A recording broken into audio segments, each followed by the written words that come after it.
So after completing the chapter production function, now we are heading towards the chapter cost. Okay, now what is cost? First of all, in the production function, we have read about how the input and output combine when the variable factors fixed with the this fixed factor. When the variable factors mixed with the combined with the fixed factors, what happened? That the production continues, and when more and more variable factors are combined with the fixed factors, a stage comes when the marginal product starts declining. That we have studied in this chapter known as production function, law of variable proportion. Now the production is being done. Now after this chapter, we are heading towards the chapter cost. मतलब कि जितना भी हम commodity को produce कर रहे हैं उसमें हमारा खर्चा कितना आ रहा है, क्योंकि बेटा यहाँ पर हम खाली प्रोडक्शन का प्रोसेस ही नहीं पढ़ेंगे, ये भी पढ़ेंगे कि प्रोड्यूसर को कितना प्रॉफिट हो रहा है, क्योंकि इकोनॉमिक्स में हम वही कॉन्सेप्ट को पढ़ते हैं जिनसे में हम पैसों की बातें करते हैं, जिसमें कि पैसा रिलेटेड होता है। अगर उसमें पैसे की बात नहीं है तो वो इकोनॉमिक्स की परव्यू में ही नहीं आएगा ना। तो यहाँ पर हम कॉस्ट में क्या पढ़ेंगे कि कोई भी कमोडिटी हमें कितना उसका हमें प्रोड्यूस करने का कितना खर्चा पड़ रहा है, क्योंकि खर्चा कई तरीके का पड़ता है, फिक्स भी होती है, वेरिएबल भी होती है, मार्जिनल भी होती है, बहुत तरीके की कॉस्ट होती है। ठीक है, तो अभी हम स्टार्ट कर रहे हैं चैप्टर कॉस्ट। कॉस्ट का मतलब होता है all the monetary expenditure incurred on the production of a commodity. जो भी किसी कमोडिटी को प्रोड्यूस करने में मॉनेटरी एक्सपेंडिचर होता है, यानी कि पैसे के रूप में जो खर्चा होता है, उसको कहा जाता है कॉस्ट। ठीक, अब ये कॉस्ट कई तरीके की होती है, फिक्स्ड कॉस्ट, वेरिएबल कॉस्ट, लेकिन अभी के लिए हम इस कॉस्ट को दो पार्ट में डिवाइड कर रहे हैं। पहला आता है एक्सप्लिसिट कॉस्ट, दूसरा आता है इम्प्लिसिट कॉस्ट।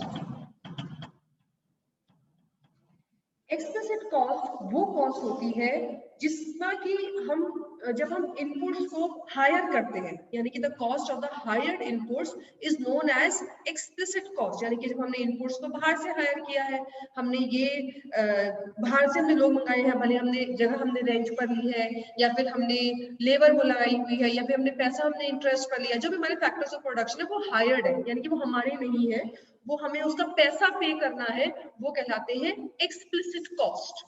दूसरा आता है यहाँ पर इम्प्लिसिट कॉस्ट। इम्प्लिसिट कॉस्ट वो कॉस्ट होती है जिसमें कि जो खर्चा हमारा अपने इनपुट्स का होता है, क्योंकि कई बार ऐसा होता है कि हम इनपुट्स अपने भी यूज कर लेते हैं, जैसे कि अगर हम जमीन हमारी अपने, तो उसका रेंट पे नहीं करना है ना, या पैसा हमारा है, हमने उसे इंटरेस्ट पे नहीं लिया है, तो ऐसे इनपुट्स कमोडिटी को प्रोड्यूस करने के लिए जिसमें कि हमें पेमेंट नहीं करनी पड़ती है बाहर की तरफ, वो क्या कहलाती है? Implicit cost. Very important. Explicit cost वो होती है जो कि हम पेमेंट आउटसाइड करते हैं, और इम्प्लिसिट कॉस्ट वो होती है जिसके हमारे अपने इनपुट्स होते हैं। The cost of the self owned inputs is known as implicit cost. ठीक है बच्चों, अब इसके बाद में इम्प्लिसिट तो हमारी अपनी कॉस्ट हुई, लेकिन जो हम एक्सप्लिसिट कॉस्ट पढ़ रहे हैं, अब हम उसके आगे उसके टाइप्स ऑफ कॉस्ट को स्टार्ट करते हैं, जिनको कि हम नाम देते हैं शॉर्ट रन कॉस्ट भी बोला जाता है, जो कि आपको हमने बताया था प्रोडक्शन फंक्शन वाले चैप्टर में। लॉन्ग रन और शॉर्ट रन। शॉर्ट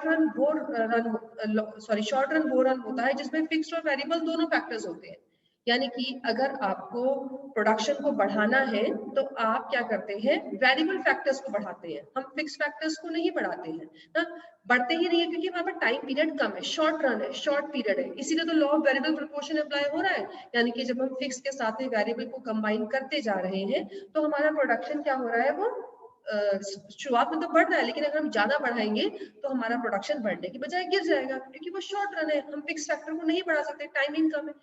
लेकिन अगर लॉन्ग रन की बात आती है तो उसमें सभी के सभी फैक्टर्स वेरिएबल होते हैं, यानी कि अगर आपको प्रोडक्शन बढ़ाना है तो आप मशीनरी भी बढ़ाते हैं, आप लैंड भी बढ़ाते हैं, इजीली आपका प्रोडक्शन चलता है, क्योंकि आप फिक्स फैक्टर्स ही बढ़ा रहे हैं। और अगर आपने फिक्स फैक्टर बढ़ा लिए फिर तो उस केस में आपका वेरिएबल प्रोपोर्शन अप्लाई नहीं होगा ना, यानी कि आपका मार्जिनल प्रोडक्ट डिक्राइज नेगेटिव नहीं होगा।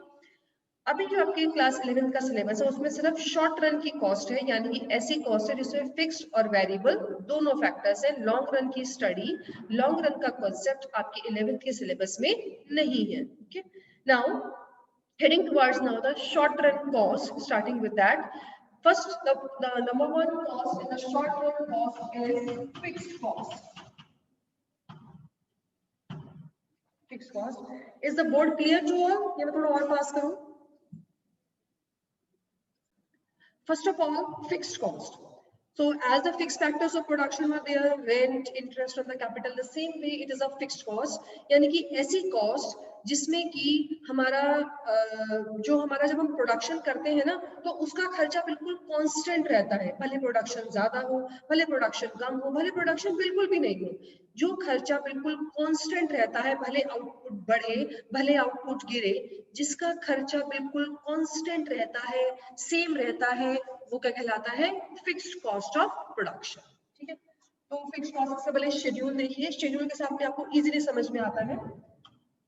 Schedule is output. आउटपुट यानी कि कितना प्रोडक्शन हो रहा है, और फिक्स्ड कॉस्ट. आउटपुट हम स्टार्ट करेंगे यहाँ पर 0 से. 0 1 2 3 4 5. ये सभी लेवल पर सेम रहता है, ना बढ़ता है ना घटता. इवन 0 पर भी ये सेम रहता है. जितना 0 पर है उतना ही ये 10 पर है, उतना ही ये 20 पर है. सेम चलता जा रहा है, उसको हम बोलते हैं फिक्स्ड कॉस्ट. देखिए 0 पर भी 10 है, 5 पर भी 10 है. अगर हम 50 यूनिट्स प्रोड्यूस करेंगे तो भी ये सेम रहेगा, because this is the fixed cost. It remains fixed in the nature. So this is the first type of cost, fixed cost, which remain constant at every level of output. और इसमें आपने क्या करना है, ये diagram आप बनाएंगे. देखिए कैसे बना diagram. This is X axis, horizontal axis is always X axis and the vertical axis is Y axis. यहाँ पे हम शो कर रहे हैं आउटपुट एक्स एक्सिस पर, और वर्टिकल एक्सिस पर हम शो कर रहे हैं फिक्स्ड कॉस्ट. देखिए 0 1 2 3 4 5 10 20. अब 0 पर भी 10 है.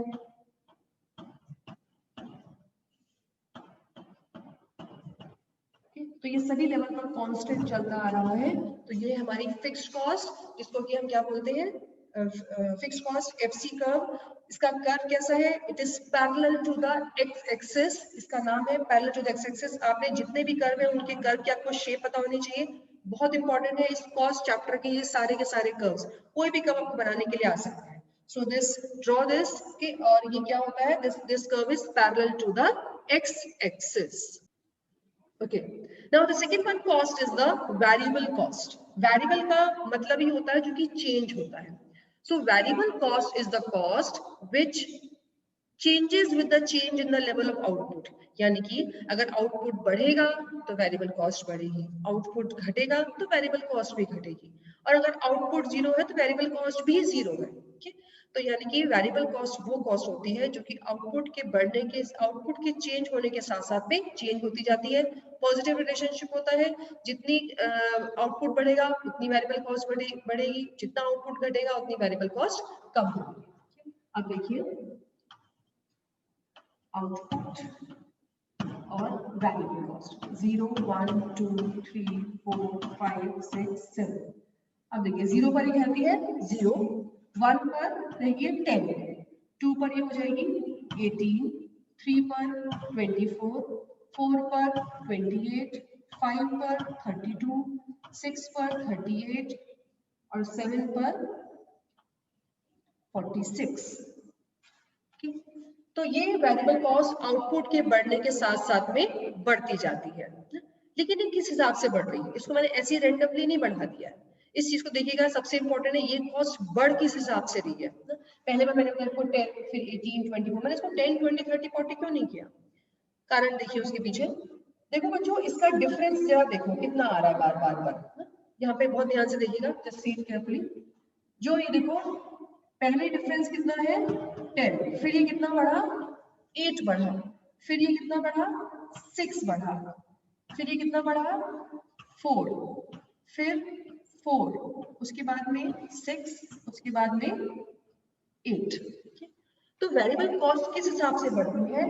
पहले ये बढ़ती है डिक्रीजिंग रेट पर, फिर ये बढ़ती है कांस्टेंट रेट पर, और फिर ये बढ़ती है इंक्रीजिंग रेट पर. क्यों? आपने भी पढ़ाया था प्रोडक्शन फंक्शन, उसमें क्या था? सबसे पहले लगता था उसमें इंक्रीजिंग रिटर्न, फिर डिक्रीजिंग रिटर्न, फिर नेगेटिव रिटर्न. ये रिटर्न लग रहे थे first phase, second phase, third phase. अब जो कॉस्ट होती है ना वो जस्ट उसका ऑपोजिट होती है, यानी कि अगर इंक्रीजिंग रिटर्न है तो कॉस्ट डिक्रीजिंग रेट पर बढ़ेगी। मतलब तो वही है ना, अगर मेरी एक इनपुट लगाने पर लेबर 2 होती है, दूसरे पर 5 होती है, तीसरे पर 9 होती है, तो जब उसका खर्चा पड़ेगा तो वो कम पड़ेगा ना, मतलब तो यही है। अब जैसे मैंने भी आपको एग्जांपल दिया था अभी पिछले वाले चैप्टर का, एक लेबर ने 2 यूनिट प्रोड्यूस किए ना, ये हमारा टीपी है, ये लेबर है, 2 ने करे थे 5, 3 ने करे थे 9, तो यानी कि 2 को 4 करने चाहिए लेकिन इसने 5 करे, 3 को 6 करने चाहिए तो 9 यूनिट प्रोड्यूस करे। मतलब तो वही है ना, क्योंकि खर्चा कम पड़ रहा है। तो बिल्कुल इसका ऑपोजिट चलता है, जब इंक्रीजिंग रिटर्न लगते हैं तो कॉस्ट डिक्रीजिंग रिटर्न पर रेट पर बढ़ती है, फिर जब डिक्रीजिंग रिटर्न लगते हैं तो कांस्टेंट रेट पर बढ़ते हैं। यहाँ पे नेगेटिव रिटर्न नहीं आएगा ना, डिक्रीज वो आएगा, पहले डिक्रीजिंग रेट बढ़ेगा, पहले ये बढ़ेगी डिक्रीजिंग रेट पर, उल्टा होगा, फिर उसके बाद में क्या होगा, फिर ये बढ़ेगी कांस्टेंट रेट पर और फिर ये बढ़ेगी इंक्रीजिंग रेट पर। अब आगे इंक्रीजिंग रेट पर बढ़ेगी, अगली बार जो हम 8 यूनिट लेते हैं तो ये आ जाएगा 56, डिफरेंस आ जाएगा 10। ये हमेशा ऐसे ही चलता है शॉर्ट रन में, जस्ट प्रोडक्शन फंक्शन का अपोजिट चलता है, जहां production function increasing decreasing negative return rate पर बढ़ता है, वहीं कॉस्ट पहले डिक्रीजिंग रेट पर, फिर कांस्टेंट रेट पर और फिर इंक्रीजिंग रेट पर बढ़ती ही जाती है, due to the application of law of variable proportion, as we have combined the variable factor with the fixed factors. Now here this is the diagrammatic presentation of the variable cost, very important. Let's see this. देखिए बेटा, 0 पर 0, 1 पर कितनी है variable cost के 10, हम dots लगाते जाएंगे और फिर उनको मिक्स अप कर देंगे। फिर 2 पर है 18, 20 तो थोड़ा सा नीचे ले लीजिए 18 रैंडमली। 3 पर है 24, बिल्कुल बीच में ले लीजिए 30 और 20 के, यहाँ मैंने 10 का डिफरेंस लिया है, ये 1 2 3 4। फिर 4 पर है ये 28, 30 से थोड़ा सा नीचे। फिर 5 पर है ये 32, थोड़ा सा ऊपर 30 से। 6 पर है ये 38, 7 पर 46 और 8 पर है ये 56। ठीक है, अब देखिए इस तरीके से ये चलता जाएगा वेरिएबल कॉस्ट का। इसकी शेप आती है इनवर्स एस शेप, इसको साथ साथ में बनाइए ताकि आपको दिमाग में रहे कैसे मैंने बनाया था।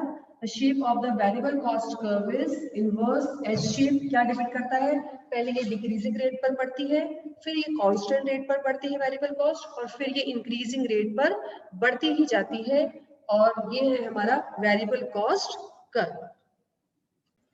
Now see this, this is the third one cost known as the total cost. So what is this total cost? Total cost is the summation or the total of fixed cost plus the variable cost. अब जितनी भी cost आपकी आगे आएंगी वो fixed और variable cost से ही बनती जाएगी, सिर्फ 2 cost important है, fixed और variable, इसके बाद में जितनी आएंगी वो इन cost से ही बनेगी। So now total cost is equal to fixed cost plus variable cost। Fixed cost और वेरिएबल कॉस्ट को जोड़ के हमारे पास में आएगी तीसरी कॉस्ट, टोटल कॉस्ट। ये मैंने लिखा है फिक्स्ड कॉस्ट का शेड्यूल, ये लिखा है मैंने वेरिएबल कॉस्ट का शेड्यूल, और ये मैंने टोटल कॉस्ट कर दिया इस फिक्स्ड और वेरिएबल को ऐड करके। ठीक, सेम उसी रेट पर बढ़ेगा ये भी, क्योंकि फिक्स्ड कॉस्ट तो कांस्टेंट है, और वेरिएबल कॉस्ट किस रेट पर बढ़ती है, पहले डिक्रीजिंग रेट पर, फिर कांस्टेंट रेट पर और फिर इंक्रीजिंग रेट पर। ठीक है, तो टोटल कॉस्ट भी कैसे बढ़ेगी, फिर वैसे ही बढ़ेगी वो, पहले डिक्रीजिंग रेट पर, फिर कांस्टेंट रेट पर और फिर इंक्रीजिंग रेट पर, क्योंकि फिक्स्ड कॉस्ट तो कांस्टेंट है, सिर्फ मैंने वेरिएबल कॉस्ट में ही उसको ऐड किया है, इसलिए टोटल कॉस्ट भी सेम उसी रेट पर बढ़ेगी जिस रेट पर वेरिएबल कॉस्ट बढ़ी थी। अब देखिए इसका डायग्रामेटिक प्रेजेंटेशन।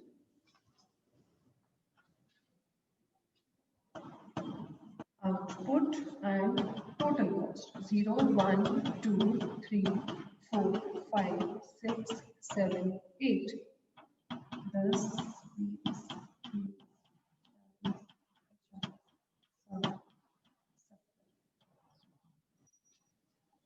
अब देखिए बेटा टोटल कॉस्ट को हम अप्लाई करेंगे। 0 पर कितनी है टोटल कॉस्ट 10, 0 पर ये रहेगी, क्यों, क्योंकि फिक्स्ड कॉस्ट 0 पर 0 नहीं होती है, वो होती है 10 रहती है, कांस्टेंट रहती है, इसलिए टोटल कॉस्ट कहां से स्टार्ट होगी, 0 पर कितनी रहेगी 10, वेरिएबल कॉस्ट 0 रहेगी लेकिन टोटल कॉस्ट 10 रहेगी।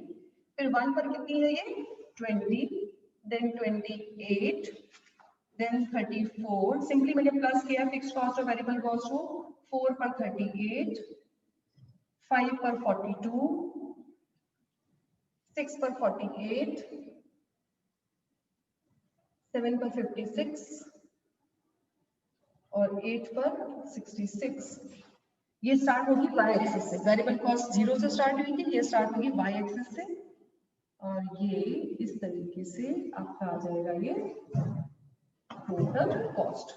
सेम वही स्लोप रहेगा, first it increasing at a decreasing rate, then at the constant rate, and then it will increase at an increasing rate is known as the total cost curve. This curve is also inverse S shape but starting from y axis. ये y axis है ना, starting from the y axis. Why? Because total cost is never zero, because it includes fixed cost which is never zero.